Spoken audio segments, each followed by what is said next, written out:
Hello दोस्तों, KS पाठशाला में आपका स्वागत है। आइए हम लोग केपलर के नियम के आधार पर न्यूटन ने जो नियम दिया था उसे समझते हैं। न्यूटन ने केपलर के तृतीय नियम के आधार पर कुछ फार्मूले डेवलप किए जो कि केपलर साहब नहीं कर पाए थे और न्यूटन ने कर दिखाया। आइए समझते हैं वो कौन सा नियम था। तो न्यूटन का केपलर का सबसे पहले हम ये बताते हैं कि जो थर्ड नियम था वो क्या था। तो सबसे पहले हमें जाना जरूरी है। तो यहाँ पे हम जानते हैं कि केपलर का जो नियम था थर्ड रूल, यहाँ लिखते हैं थर्ड रूल। तो केपलर का जो थर्ड रूल था वो था आपका टी का स्क्वायर और प्रोपोर्शनल टी का स्क्वायर इक्वल टू आर का क्यूब के। यानी कि जो इसका आवर्त काल का जो स्क्वायर होता है वह ये जो दूरी है इसके घन के बराबर होता है। इसको हम कुछ ऐसे भी लिख सकते हैं, आर का क्यूब अपान टी का स्क्वायर इक्वल टू मिलेगा हमें कांस्टेंट।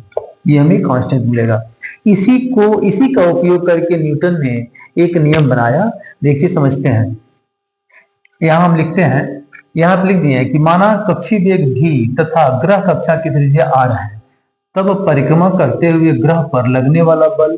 तो देखिए लगने वाला बल क्या होगा, परिक्रमा करते हुए ग्रहों पर लगने वाला बल जो होगा F इक्वल टू एम भी का स्क्वायर और अपान r। और हम जानते हैं कि यह m जो है द्रव्यमान है, v क्या है वेग है और r क्या है दूरी है।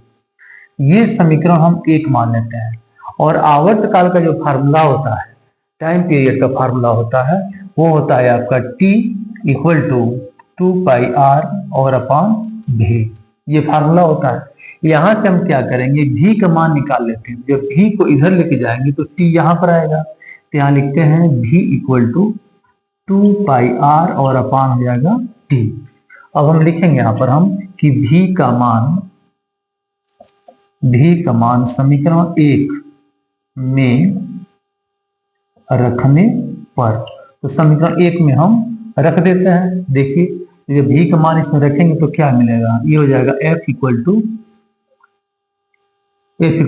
m और v की जगह पे क्या है 2πr और अपान t, और चूंकि स्क्वायर है और यहाँ पे कुछ और बच रहा है, r बार बचा हुआ है, इसको सॉल्व कर लेते हैं। तो मिलेगा हमको m, ये हो जाएगा 4 और पाई का स्क्वायर r का square upon r into T square.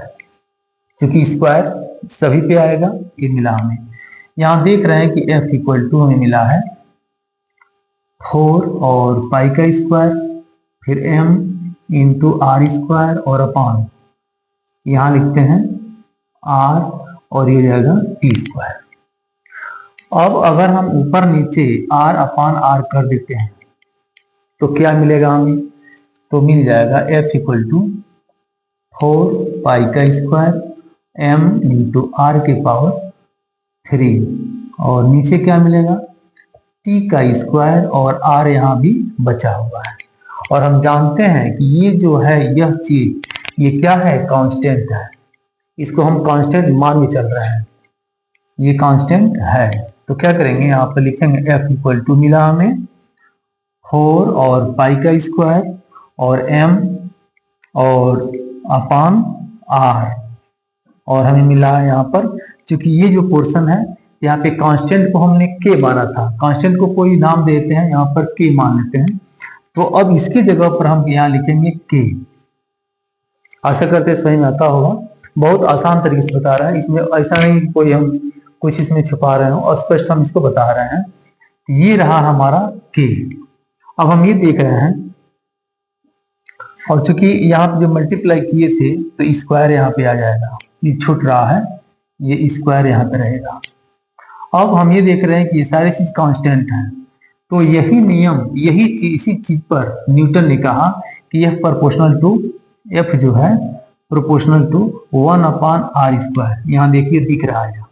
यही बताए थे न्यूटन साहब कि f जो होता है वो दूरी के वर्ग के व्युत्क्रमानुपाती होता है, जो कि हम लोग गुरुत्वाकर्षण में शुरुआती फार्मूला जो होता है यही होता है। क्या होता है देखिए, ये होता है आपका f प्रोपोर्शनल टू m1 और m2 और f proportional to 1 upon r का स्क्वायर। और इसी के सहारे हम फार्मूला निकाल लेते थे। f जब दोनों प्रोपोर्शनल है यानी क्या हो जाएगा f proportional to m1 m2 और अपान आर का स्क्वायर, जो कि यहाँ पे क्या मिलता था, एफ इक्वल टू मिल जाता था हमको, यहाँ पे ग्रेविटेशनल कांस्टेंट मिल जाएगा, यानी कि जी और m1 m2 अपॉन आर का स्क्वायर। तो केपलर के तृतीय नियम के आधार पर न्यूटन ने इतना बड़ा फार्मूला डेवलप कर दिया, जो कि केपलर साहब नहीं कर पाए। आशा करते हैं समझ में आया होगा। और इस तरह से ये केपलर के तीसरे नियम के आधार पर न्यूटन का नियम सिद्ध हो गया। Thank you for watching.